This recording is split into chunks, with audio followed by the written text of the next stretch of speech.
Greetings, traveler. Why do people play video games? It's such an obvious topic, but what is the specific reason they go into it? Today we're going to look at that. My name is Xanthos. I've been working in the games industry for over 10 years now, and that's something that always surprised me when I was starting to work on a new game, whether it's my idea, but usually when it comes from someone else.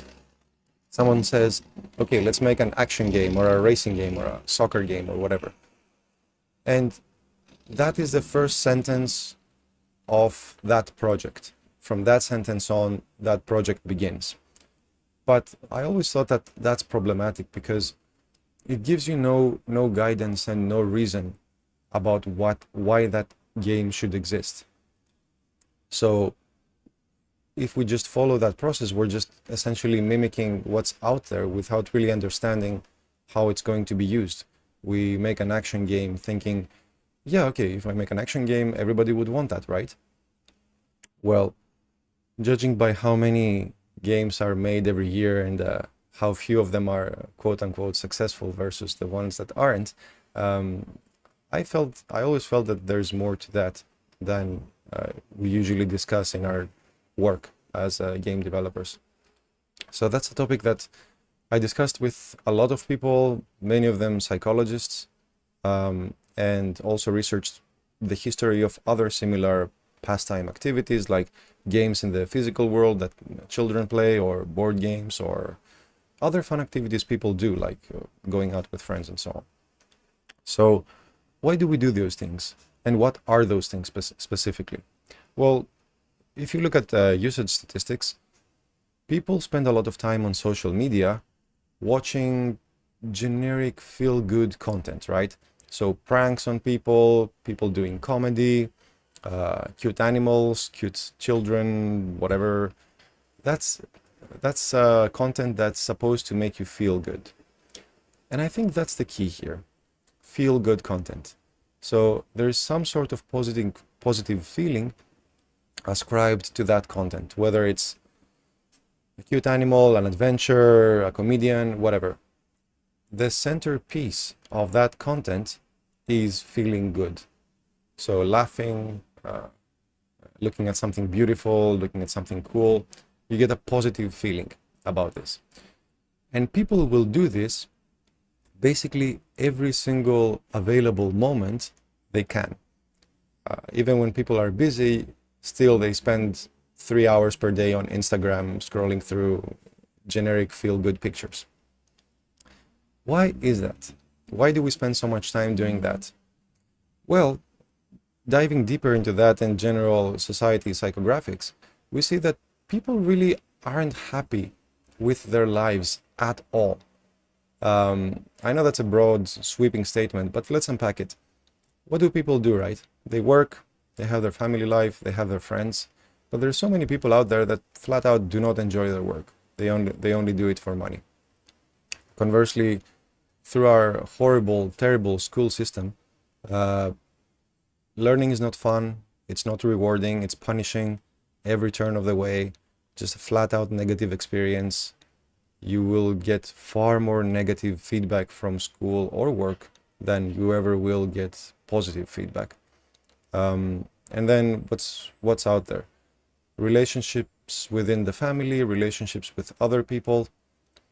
Certainly there's good experiences there, but for many people there's an overwhelming amount of negative experience in those interactions, and there's some part of our brain that can do the statistics on all that and think, well, instead of trying to get good positive feedback from work or school or friends or family, well, why don't I just scroll Instagram? It's easy, it's fast, it's risk-free essentially.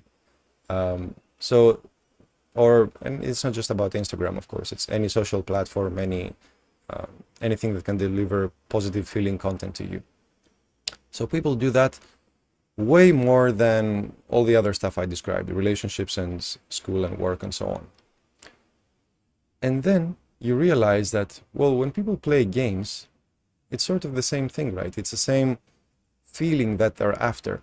So for many games, the feeling of achievement is a big one. So you completed a task, the game rewards you at every single possible available opportunity. You get new items, you get new abilities, powers, you get in-game money, which is something that doesn't happen in the real world every time you do something good. You are treated as a VIP inside the game. Everything revolves around you. You're so well treated. You're made to feel important. So all these are very deep psychological needs that humans have, and they don't get from everyday life, essentially. But you know that as soon as you start a game, welcome player, what would you like to do? You know, here's your ship, here's your team, here's your crew, here are your weapons. They're all at your disposal. You're so important. Go out and kill enemies. Oh, you killed an enemy, congratulations. It's very positive, it's very rewarding.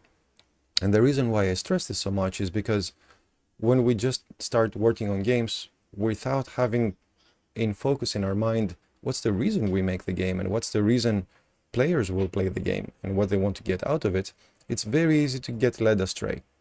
How this happens is by creating a game that's not particularly rewarding to the player.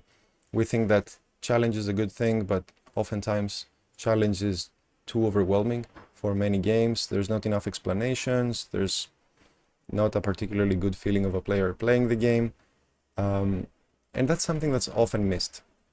So in my experience, having that focus on positive experience and achievement, and also visually pleasing games, all of those things will help people enjoy the game more, help them find what they're looking for.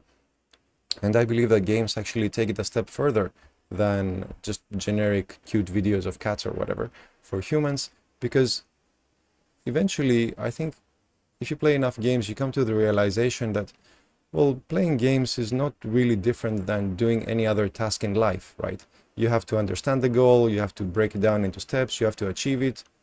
And when you solve a problem important enough or a task, you know, serious enough, then there is a reward in the game, and perhaps you can find one in the real world as well. So eventually this emergent philosophy comes out of playing games that just like you put some effort in a game and you got a reward out of it, perhaps you can do the same in real life. So that's the topic I wanted to talk about today. The next time you start working on a new game, perhaps thinking about these things is going to help you frame the new project and what people want to get out of it, and hopefully that will improve and help your creative process as much as it has helped mine. So that's it for today. Thank you and have fun.